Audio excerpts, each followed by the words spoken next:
Good afternoon, and welcome back to another episode of Tech Academy, where we look at some of the features within our techOMS platform. My name is Adam Lavergne. Welcome to today's episode. Okay, without further ado, let's get going. Today, we're going to explore the security features of techOMS and how it ensures data privacy and adheres to industry compliance regulations. Sounds like a lot. Don't worry, we've made it simple for you. So, as we've talked about in many episodes before, techOMS runs what we call an organizational structure. Within the organization, typically a third-party fulfiller who has various customer accounts.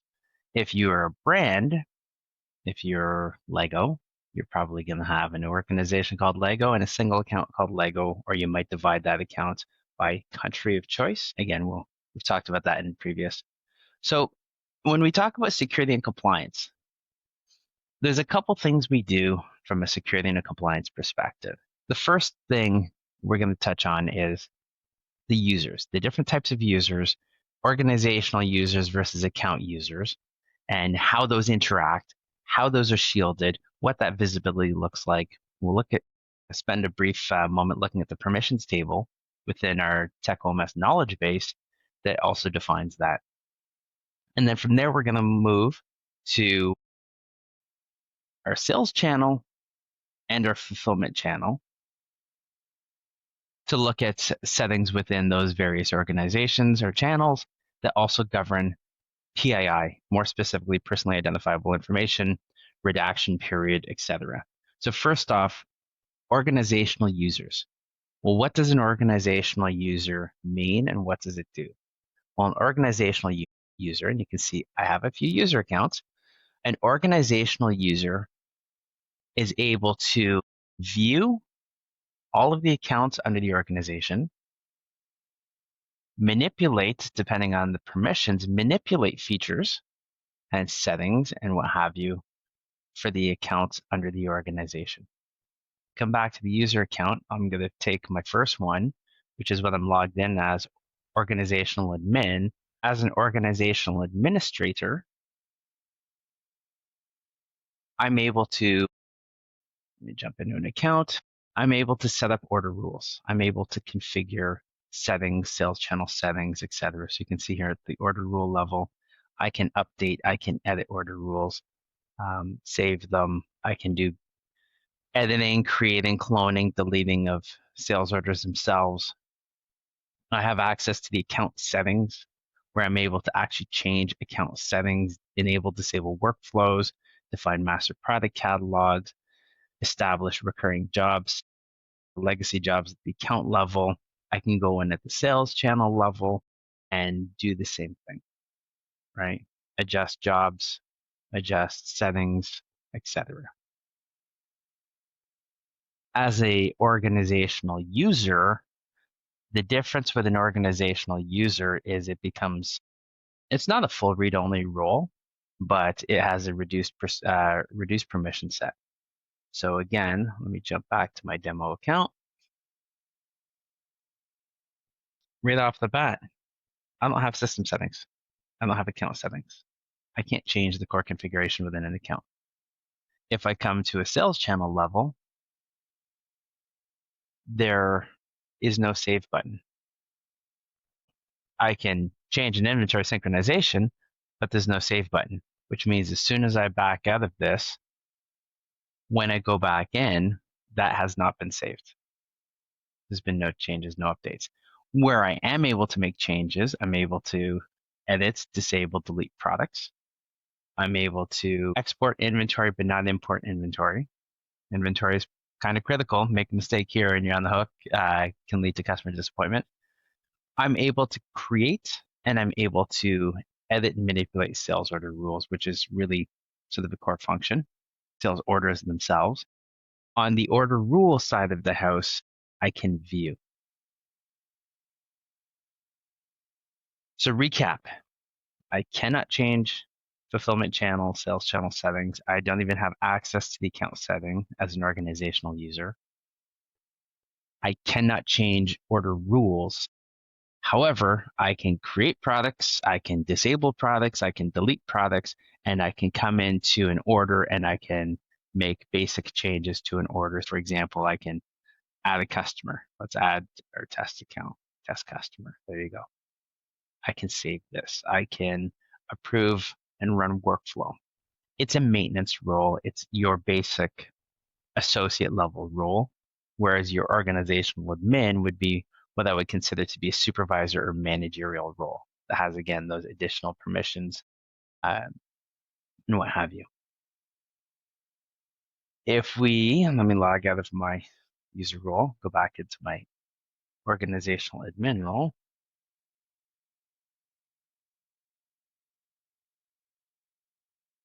When we come back to the organizational level, you can see within the user itself, supervisor role, it's a mid-level. A couple extra features you can edit. Again, organizational admin, owner, admin, supervisor, user has visibility to all of the accounts. You drop down, you can see all of the accounts they have access to. It's great. What about your account user?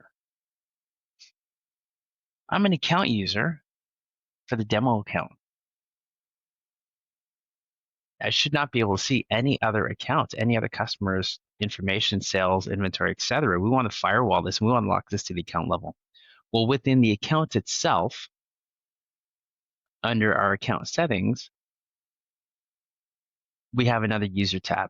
This is where you define the account level users. And as an account level user, you do not have an organizational view. You cannot see any other account information whatsoever. So similar to the organizational level, we have a couple different permissions. View only is literally that. You can only view user, basic edit functions, products, sales order, administrator, same as organization, where you can make changes, you can see the account settings, you can update fulfillment channels, etc. Just from a visibility perspective, let me go into an account user role. The audience can see what that looks like. I no longer have an organization. I no longer have the view of the organizational dashboard and exception report. As an account user, I have a couple accounts assigned to me. That's all I can see. When I come into the account, again, no account settings. Within the sales channels themselves, I can do basic functionality. I can receive sales orders. I can sync inventory. That's it. I can't make any changes. I can't save any changes to the configuration. Same thing happens on the fulfillment channel level, where I'm able to receive inventory, receive shipments, receive receipts, as we view this as sort of critical flow workflows, but I'm not able to change any settings. Order rules, same thing, view only. Sales order, on the sales order side of the house, I'm able to update an order, pull it to draft status. I'm able to edit that order, maybe fix customer mistake at address, update line items, update quantities, etc. Save this and run approval and allocate and fulfill workflows to pass that information back to the WMS for fulfillment. So again, conceptually, an account user is your everyday associate who's going to be most involved and working most often with techOMS.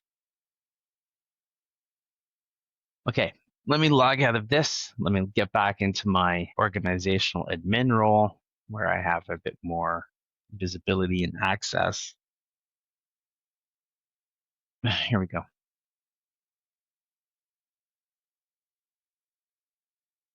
Let's move on to other mechanisms from a security and compliance perspective. Before we jump into other mechanisms, I want to bring up our knowledge base. We have knowledge base articles for most features within techOMS. Lovely gentleman named Diego is fantastic at writing how-to guides. I think he's a little heartbroken that the viewership rate for the how-to guides isn't as high as he'd like it to be. I'd be remiss not to highlight Diego and his great work. So here's a perfect example of a knowledge base. It defines the roles and permissions within techOMS. So the organization level on the left, and on the right at the user level. And you can see dashboard view. Who has the dashboard view from the home screen? Organizational level, only organizational users. Admin level, everybody. export level, everyone but view only. And you can walk through this and see what the differences are in permissions. It's a static permission table. If we make a change for one, we make the change for all. It's worth noting that this is roadmapped to move to a dynamic permissions, where an organizational admin will be able to create a account user, and then enable, disable additional permissions. That's something that's on a roadmap to enhance, but today it's a static table. techOMS knowledge base, so organizational user permission structure.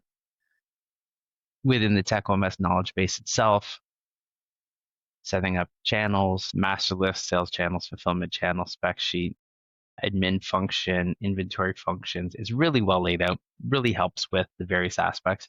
If you want to figure out how to do an order rule, you can come into order rules. Diego's done a great job breaking down what those required steps are. Okay, back to techOMS. Security and compliance part 2. We're going to start with sales channel features. These vary by sales channel. So you can see here, PII, personally identifiable information, retention, you can set between 45 and 60 days for Shopify. What's going to happen is an older order that's beyond 60 days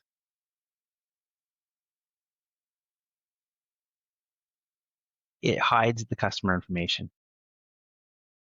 Again, in my demo environment, maybe not the best example as we often edit these orders. What's going to happen is you're going to see that an order is going to show hidden for compliance, where you have the username. So here's me, where you have the customer's name, customer ship to address, etc. These key fields with PII data, so name, address, phone, email, will be overwritten as hidden for compliance based on the dates assigned. Very simple. In the database, we retain that information for 2 years. So if there's ever a need from an audit perspective to get that information, a simple support ticket, we can retrieve it for you. But from a PII risk perspective, definable between 45 and 60 days. I'm going to throw an asterisk next to that. Amazon has a 30-day policy. Here you can see retention, and it's set at 45 days. So again, here's a change we're going to need to make. Moving to the fulfillment channel side of the house, we have an advanced feature called Suppress PII.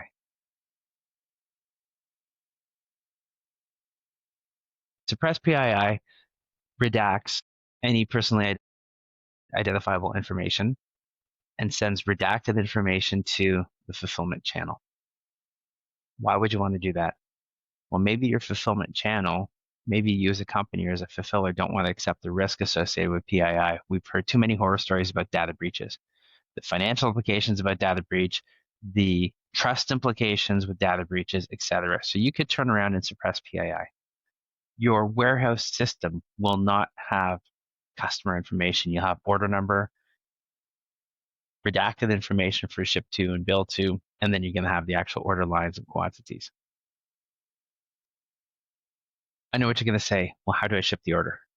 Great question. Within our TechShip shipping platform, TechShip will pull the label information, generate the label, print the label. The beauty of this is it's not stored on custom prem.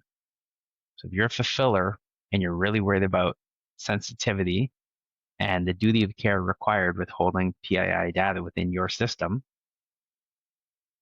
in this example, you never are actually the steward of PII data. The personally identifiable data is redacted at techOMS, goes to your warehouse. Your order pickers do not need customer information to pick an order.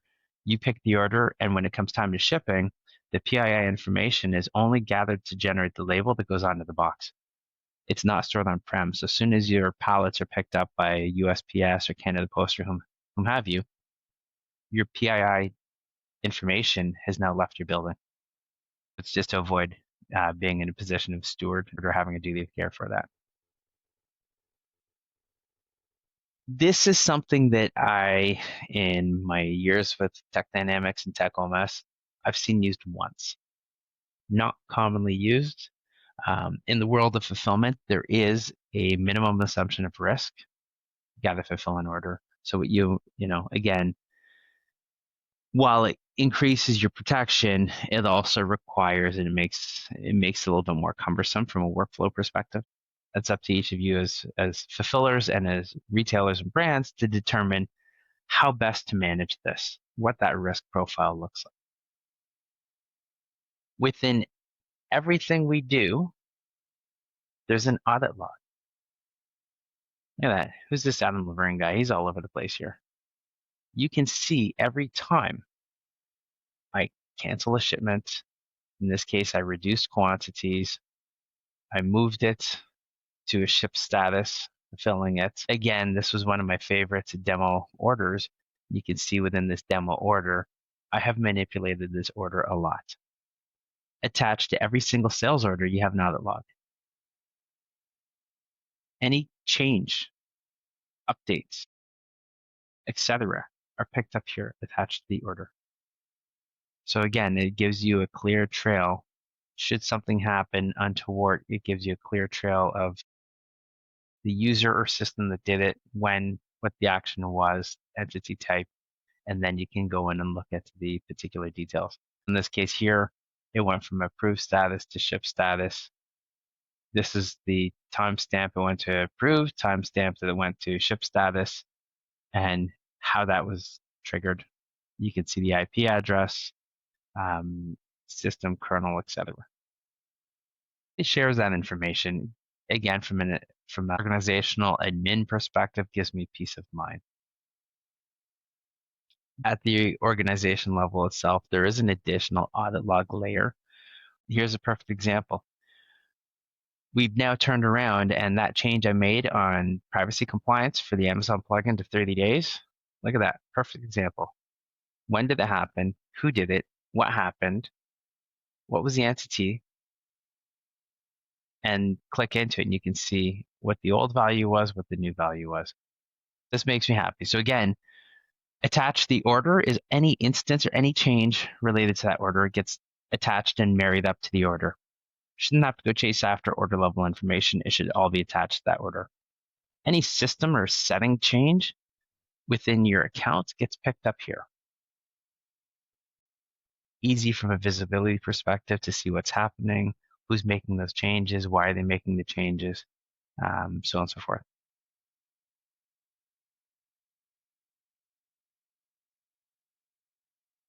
It's also worth noting techOMS operates on HTTPS, so secure, uses the latest 256 encryption on secure servers. Key settings, now I'm not in assisted men view, so I don't think I can even show you key settings. Domain is not a key setting, but if you actually go in and look at the secret, here's your key, but the secret's redacted. All of the information required to connect to your system is confidentially redacted. You cannot have a malicious actor use techOMS to gain access to your Shopify channel, your WooCommerce channel, etc. They don't have the information required. So much so on the Amazon channel, Amazon is very particular over safety and security. Within the Amazon channel, the token is actually stored in a secure token container that refreshes on a 30-day refresh rate. So again, everything and anything possible to make sure that data is safe, that data is secured, and that you're comfortable knowing that your customers' risk profile, etc., is covered off. Just take a quick look at my notes here. All right, so we talked about organizational users and how organizational users have view across all of the accounts within an organization. We talked about the different permission levels for organizational users. So again, as an organizational admin, I can make changes to all of these accounts. If we don't trust me, we give me the organizational user role where I can only do basic order management within individual accounts. Again, we talked about each account being firewalled from one another. The order rules in account A are differentiated from account B. Configurations, channel settings, etc. for account A, completely unique versus account B. When you start drilling into the account level and you look at the account users under settings and we go to users, account users are attached to that account itself. Now, you may have, in my case, you may have an account user across multiple accounts. Look at that. There I am. I'm attached to multiple accounts. That's by design. I only have the visibility as an account user to the accounts that the organizational admin has given me access to. We talked about Diego's wonderful how-to knowledge base articles under organization and accounts. I believe it's on page 2 of our structure, is where you have the user permissions table. This shows you, again, if you really want to know what user has what specific roles, here's where you come to see that. And it lists every function within techOMS as you walk through the left-hand navigational menu. And then green checkbox, who has the right to do certain functions and activities. If it's empty, for example, deleting shipments, organizational admin, account admin, that's it, C2. Sales channel settings, we talked about being able to define PII. The new plugins, it's now under an advanced setting versus main setting, but regardless, you're able to define your retention period. Outside your retention period, that personally identifiable information on the order shows hidden for compliance. And that's a nightly job that techOMS does using that, whatever the defined trigger is, and it strips the information. We still retain it on the back end, so should you need it, submit a help desk ticket, we can get it for you. And then lastly, on the fulfillment channel side of the house, you can suppress PII, meaning we'll redact any personally identifiable information from an order pushing to your fulfillment center. This requires TechShip, or if it's not TechShip, it should be TechShip. If it's not TechShip, it requires a conversation and some testing to make sure that the shipping engine that you're using to do your shipping is able to retrieve that specific ship to data, personally identifiable information from techOMS directly. And then last, we talked about the different encryption levels. techOMS is HTTPS, secure 256-bit encryption, uses all of the latest technologies, intrusion detection, etc. Happily, we do a security audit every single year. And every single year, we're pleasantly surprised and pleased that we're adhering to best practices and latest updates from a security perspective. All right, let me go back to the chat and see what's happening. My webinar dashboard says it's whisper quiet backstage. Well, that's great. So either one of two things, I've lost you all, and or we've answered the questions that laid out. So I'll ask the audience, any further questions, any point of interest that you want to cover off, anything that I touched on that you want explained further, whether it's related to security and compliance or not?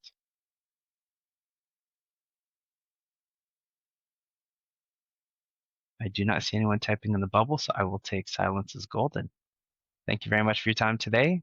We look forward to seeing you a month from now for the next installation of Tech Academy. Take care. Bye.